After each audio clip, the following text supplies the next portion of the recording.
What is up, boys? This is the Average Man's Adventures, and with me today I have the Pentax Zoom 90WR. The 90 stands for 90 millimeters of mechanical zoom the camera is capable of, and the WR stands for water resistant. And the cool thing about this camera is that it also comes with an IR remote that allows you to take pictures and zoom from afar. This means it also has a separate battery, so stick around and I'll show you how to replace it. This camera originally came out in 1991 and is a fully electric 35mm film camera. This one that I have in front of me right here, I found in an antique shop for $3, and it was purchased blind as the batteries were dead and the camera lifeless. First, let's take a look at the batteries inside. The camera itself uses CR123 lithium batteries that hold 3 volts of charge. The IR camera came with the CR1620 coin cell battery, also at 3 volts. You can probably find these exact batteries online, but when I went to a local Walmart, they only had CR1632 batteries available. The CR1632 battery will work for this application. The only difference is that it is almost double the thickness of the original battery. So first we'll start off with the CR123 lithium batteries that are inside the camera. To get to them, you'll just need a flathead screwdriver or a coin cell battery, anything really.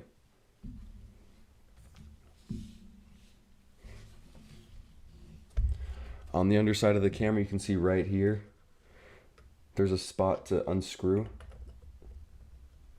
You just turn it slightly. Mine's a little worn down. And it pops right off. And these are the replacement CR123 batteries I found at Walmart.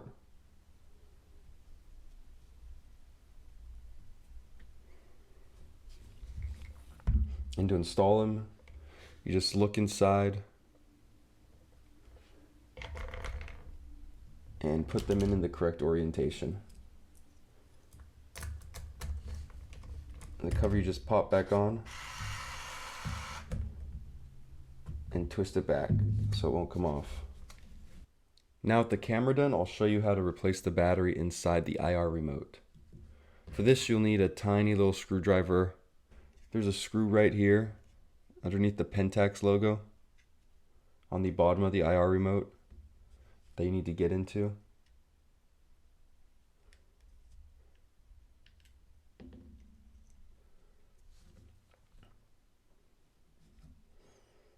Make sure to put this somewhere you won't lose it. It's a tiny screw. So now with that screw out, you just need to pry off this top cover.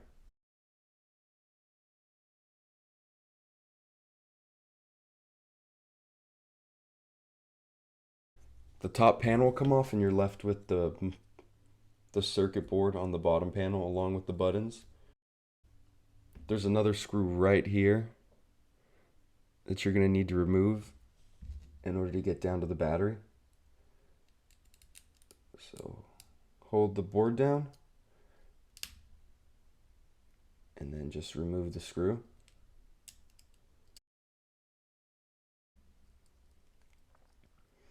Make sure to put this screw somewhere you won't lose it also, differentiating it from the other one that we just took out.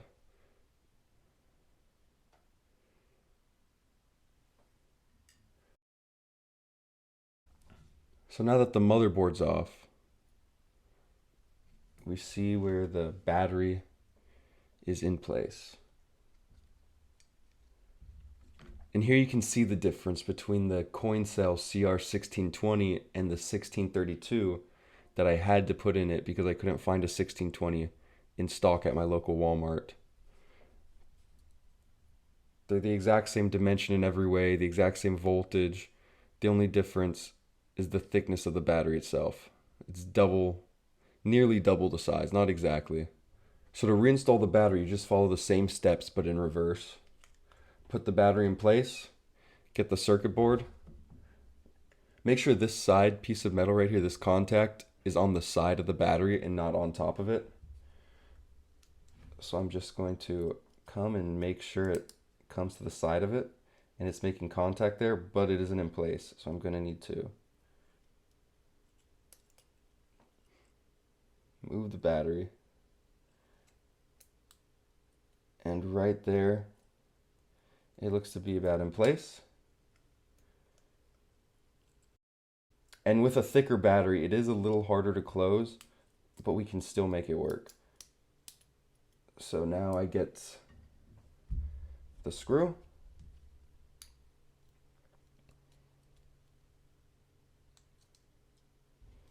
And try to put this thing back together. Once it's back in place, you just need to pop it back into the bottom panel.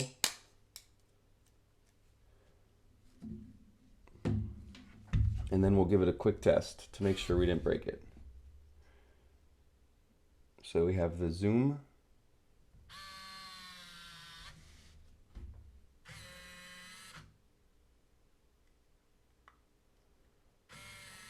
So that works.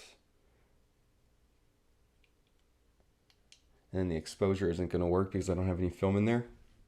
Lastly, do not forget to put this outside casing screw back in and screw it down.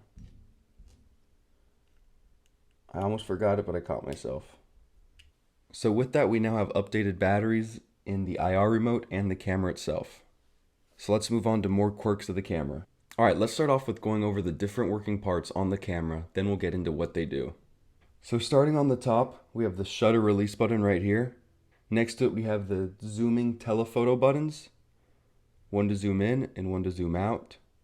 Above that, we have the macro button. Next to that, we have the LCD screen. Here we have the autofocus and zoom finder window. Back to the top, we have the mode button and the focus button. Right here is the light sensor window.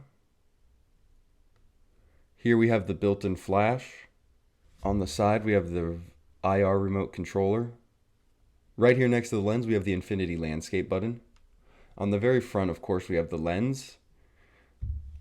Here we have the self timer lamp. And then, of course, the IR receiver right here. And there's also one in the back. So on this side of the camera, we have the power button here, the viewfinder right here, and the film compartment latch right here. Everything is as you'd expect on the inside, but unlike older film cameras, once you enter your film and close the back latch, the film auto loads. And you can hear that just by me closing it. So today I'll be loading the camera with Kodak Ultramax ISO 400 film with 36 exposures. And it's just a preference on which film you'd like to use. It doesn't really matter. The ISO affects the time that it takes to expose the picture. Higher ISO is normally meant for darker environments, while the lower ISO is meant for brighter environments. And here we have our film. In order for your film to be compatible with this camera, it needs to be DX coated film. That would allow the auto ISO speed setting of the camera. And you can tell just by this mark right here. Today, most films produced are DX coated film. And if you don't see the DX, you can tell by these metal contacts on the film cartridge itself.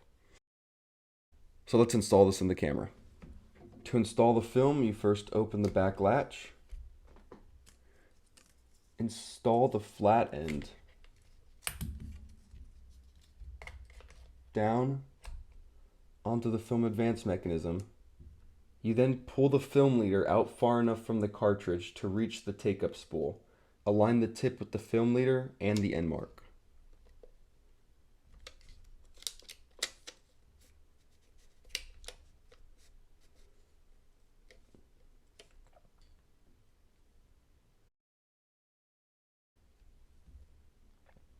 You need to make sure the film is properly placed in between the guide rails. And you just close. And it should load it automatically, and it'll show a 1 in my available exposures there. Flipping over to the side of the camera with the IR remote on it, it has the ability to flip up, but as you can tell, you can't get it out. You need to remove it by pushing this button right here. So you push this button in, and then it allows you to just pull the IR remote up and out. Here I'll give you a closer look of the IR remote. This toggles the 3 different zoom modes. And then here, this is your exposure button. The shutter button takes the picture. Removing the IR remote shows 2 hidden buttons and the film release. The first button is the drive button. Push this button in succession to switch between single frame shooting, self-timer, dual frame self-timer, consecutive shooting, multi-exposure shooting, and interval shooting. And I'll give you a look at what those look like on the display. So here we have single frame shooting. I push it one time, and now you can see the self-timer logo there at the bottom. I push it again, and there we have dual frame self-timer. Again, that's the consecutive shooting logo. Again, the multi-exposure shooting, and then again for interval shooting. And it shows you the time right there when you push it, 60 seconds. So I push it again and I get back to single frame shooting. The second button is the red eye reduction flash button. Pushing it in auto or daylight sync mode alternates the normal mode with the red eye reduction flash mode. And I'll show you what that looks like. So pushing it, you can see the eye pop up, and then pushing it again reverts. And this is the normal mode and the red eye reduction flash mode. Lastly, we have the auxiliary rewind that you would push if you want to unload a film mid-roll. The lens will retract and the roll of film will be rewound.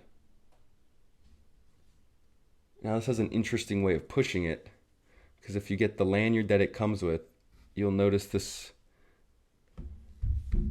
little knob on it. And what you do with that is you take it and then push it in to push that button right there. Now obviously you can use something a little pointier, but that's just the way that it came with from the factory. Now with the side of the camera complete, we'll move to the top of the camera. Here we'll see the focus, mode, shutter, macro, and zoom buttons, as well as the display. To select various exposure modes, press the mode button. These modes include auto, which it boots in, daylight synchro, which is seen right here, slow shutter speed with the flash off, which you see right here, and then bulb. The focus button right here switches on spot autofocus. You can see that on the display there. Then, of course, over here, I'm going to test out the zooms. So first the macro, you push the macro, and it puts the camera in macro mode. And the macro shots, it's best to be between 1.6 and 2.6 feet away from the subject. And I'll give you all an example of the macro mode. See, trying to line this up. It's not the easiest. So there we have it through the rangefinder. And this is what it looks like out of macro mode. This is just regular 90 zoom, no macro. So you can tell the difference there.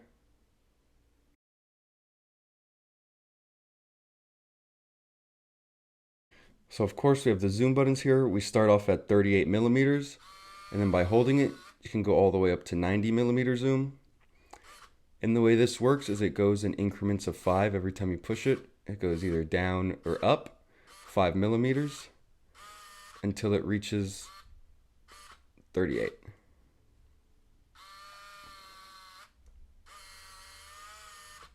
And I'll show you an example of 38 millimeter zoom. That's what the 38 millimeter zoom looks like right there. And then I'll zoom in all the way. And that's what the 90 millimeter looks like. Again, for comparison, here's the macro. And then macro off. It's very hard to show, sorry.